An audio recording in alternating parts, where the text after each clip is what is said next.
Hello everyone, in this video I'd like to introduce a project that I've created for my dad. So the answer is simple. He has been using Venom Media Player plugin for years. The idea behind that plugin that if connected to the Amplitude port, a certain type of device that he has soldered on his own, it may computer sense some control signals to give that device an opportunity to light up light bulbs, and that's the way how the light organ essentially works. But the problem is that I'm not even if the LPT port still exists on Windows 10. It's probably not. I'm not sure. Anyway, so it's quite outdated, and he asked me to make a sort of a replacement for that project. So I decided that probably I thought maybe Arduino is one of the best choices. Well, because it's using USB, it can be connected by the USB, and with this CH 340 USB to serial converter, we may essentially send some characters from the via the serial port from the computer to the Arduino, and hence, based on what character is received, we can light up the corresponding um, lamp here. So this is just for testing purposes essentially. But here, all these 8 pins, 8 control pins, one ground pin, that would be connected to that device. And if one day that would be assembled, I will probably make another video. So I just want to give an idea how the program I've developed looks like. It consists of two parts, so Arduino code and the Python code for the front end, Arduino code for the back end. Eventually, well, I've been developing this on Linux, obviously, and this also works with Linux even better. Maybe it's hard to say, but on Windows it listens to the speaker output, which is not trivial task to achieve the same thing on Linux. So on Linux, I've been testing with microphone. On Windows, one of the requirements was to have this option to listen to speaker output, so no matter what is playing, which player, so this should not be connected to a player, to a certain player, so this should be player, media player agnostic. Okay, eventually I've built a single executable file, so I will now run the single executable file. So this is it. So this is the Python Takinta application, and I just run it. Okay, and yeah, just okay. Okay, yeah, finally it appears. So at the moment, you see that no device found because this guy is not connected yet, as well as the audio. So first we want to connect. So I'm now connecting this to the USB. You hear the sound, and if I press this update, it finds the COM4 port. We have this Arduino device. It powers up, waits for input signals, essentially. Now, we don't have the serial connection running yet. Another thing we want to select is the sound source. So if you go to the sounds in Windows and recording, so I've disabled the microphone, so it's disabled, but stereo mix is enabled. And I could have listened to the stereo mix directly, and I essentially can pick up the stereo mix, but there is a plenty of stereo mixes here.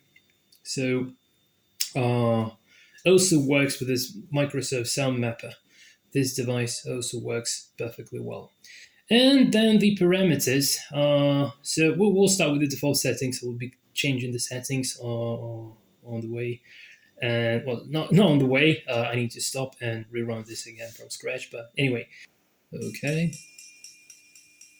So this is the dominant frequency mode, and this is my favorite mode. Okay, and it works best with disco kind of sound. Although other types of music are also possible to listen to. So again, yeah, if we want this to be a bit more sensitive, let's say, well, it's good enough at the moment. But by changing this value, we can either from the option box or just type in manually. We can do things. So yeah, hopefully that makes sense. Now let me show you again. I just turn off the sound. It just stops working, although it's still listening to the input. There are another mode, and let's have a look at the amplitude threshold mode. So the idea is that for so the all the frequencies are divided into 8 parts, and if a certain frequency goes above the given threshold, again same, then the particular light would be up. So in this regard, so there might be many lights being enabled at the moment. I don't quite like how this looks, but that's the legacy from the original Winamp plugin. Anyway, I want to demonstrate you this as well. It's not as cool, but still. So start again. And yeah, maybe it doesn't look that great, but it's kind of also working. We can also change the range of frequencies. Well, this is the most optimized one, so if I change it, it's not going to be working as nicely as it does now. Finally, the random one. Random is interesting, so it simply lights up random lights if the threshold for the minimum frequency has been over. So if it goes beyond, or if it goes above the minimal frequency, so the frequency of this value, if it goes beyond this level, it just lights up. So here we, by the way, can work with this sensitivity interestingly. So another example here. So start again, and so this is just the random mode, but it's so cool.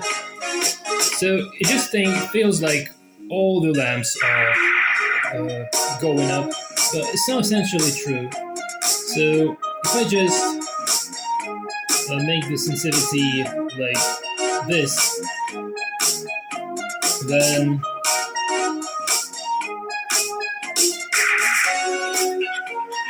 it's not as sensitive as before. And same for this mode.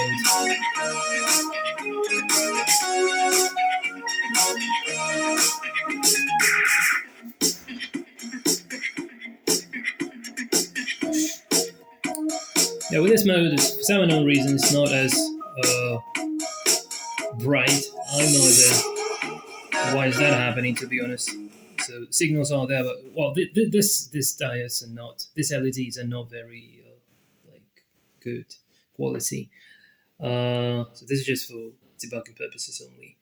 But again, if we just try to maybe go like this and go again, then maybe, well, this is arguable. But anyway, I just want to drop back to my most favorite mode. So my most favorite mode is dominant frequency, which works fantastically like a charm. I can even try to make it like even more sensitive, just get rid of 1 0. So start, and here we go. Yeah, I think the dominant frequency is one of the best modes essentially. Just to give an idea how this works with some different sounds, maybe. Let's try this one.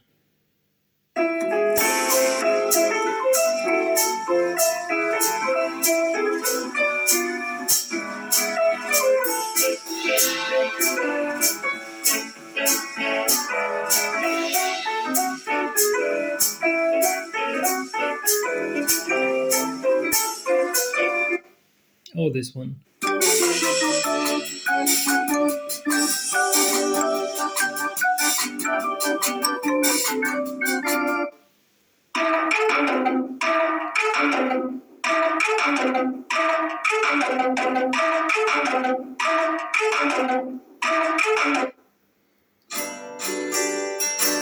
Different genres may result in a little bit different behavior because of the different frequencies essentially.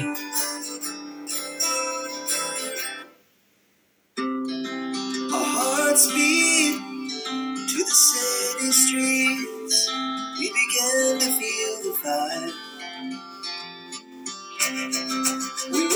it's like. Okay, and swagger down the street with your red lips and funky beat. You better hold your head up to the sky. I'm gonna roll with you to the day I die. yeah, this one is really cool. Swing those hips around.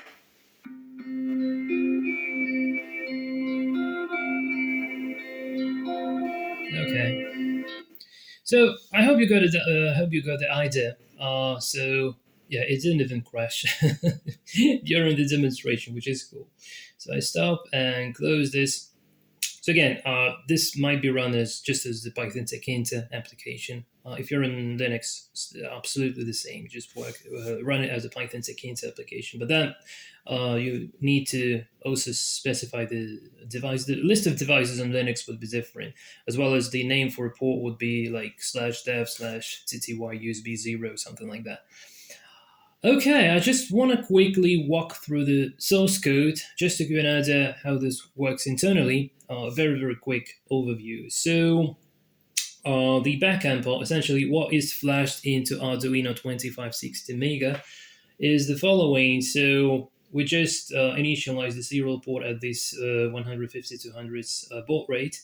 Then we this given pins, we set them to the output mode is output, and then essentially within the infinite loop, we are listening to the serial input, and we have the A B C D E F G H lowercase as to uh, produce the high signal on a certain pin, and also the A B C D E F G H, but uppercase for make the signal low. So lowercase for high, uppercase for low. Yeah, probably should have considered them in a different order. Yeah, that would make more sense. I have no idea why I did this way. So anyway, yeah, maybe I just realized that it annoys me. So maybe I could just change it. By the way, I had the inversion mode in the application, which just makes it like just swaps the highs and lows, vice versa. So it's quite simple. So serial port on Arduino simply listens for a single letter being typed in without enter or something, just a single letter to be typed in. And what Python does here, it essentially sends these letters. But before that, it needs PyAudio to initialize the sound card. Uses threading so that the process of listening to audio stream works in the background. Uses NumPy to analyze the audio stream. Uses Tkinter for the GUI, and it uses serial tools list ports to list the ports. So serial library by serial to talk to the serial port. So these are the values for the GUI, nothing special so far. So function to get the ports, function to fire up when you click the update ports button, start and stop buttons code to run the thread of listening to the audio in the background. List audio devices, essentially what it tells us, just list the audio devices. Again, on Windows and Linux it works both systems. Visual LED control module. So dominant frequency is the function to get the dominant frequency from the given sound input. So thanks to ChatGPT for providing me the algorithm fast for yeah. I'm not sure how to properly pronounce that. So that's sort of an algorithm. I have no idea how it works, but yeah, thankfully to ChatGPT we have this fantastic output. Mapping frequency to lamp, so that we know which frequency does correspond to what particular lamp. The get amplitude is needed so that the threshold can be found. So we know if the amplitude is bigger, is higher than a given threshold, then we can do something. And the main function for the thread process that listens essentially to the serial port, updating labels, all this stuff. So what it does, yeah, essentially, yeah, it just initializes the stream based on the parameters the user is given, and then yeah, this is the inversion stuff. So we just map and remap the letters to, like, if we use the straightforward, if we use the non-inverted, then we go like this. If we use inverted, then we just swap them. And with an inverted, uppercase essentially means high and lowercase low. Well, normally it's on the contrary, although it's not intuitive. So yeah, maybe I need to change that. Not sure. Anyway, anyway, what else? What else? Yeah, the main part. So the modes here. So if we are within the dominant frequency mode territory, then we just get into frequency, calculating the lamp index, and in case if the amplitude is greater than the given threshold, and the while looping over the all the lamps, if the index of the lamp is equal to the lamp index mapped to a certain frequency. In this case, we just write the we write the light up stuff. So no matter whether it's uppercase or lowercase, based on the inversion parameter settings. And otherwise, we just light down the LED. With the amplitude threshold, just like I've explained earlier, so for the range of frequencies that we calculate from minimum to maximum frequency, and if any gets above the threshold, simultaneously those lamps would be lit up. And for random, just based on the lower frequency, the mid frequency, the amplitude is greater than the threshold, and it just lights up random lamps. So hopefully that makes sense. Yeah, and yeah, essentially this is kind of it. And then just the part to create the GUI. So this is the part just to create the GUI, nothing special here. So yeah, guys, I will probably I didn't yet test this on the real with the real device, just with this tester unit. If maybe I would add something more. I don't know. Maybe there are some bugs I need to take care of. Anyway, so yeah. Anyway, this is from my side. So please kindly let me know in the commentaries whether you got excited by watching this video. So, and what do you think about the project? And yeah, I'm really tempted myself to have a look at this on, like, with real lamps, like big lamps. So this like disco 80s. I think that would be quite cool.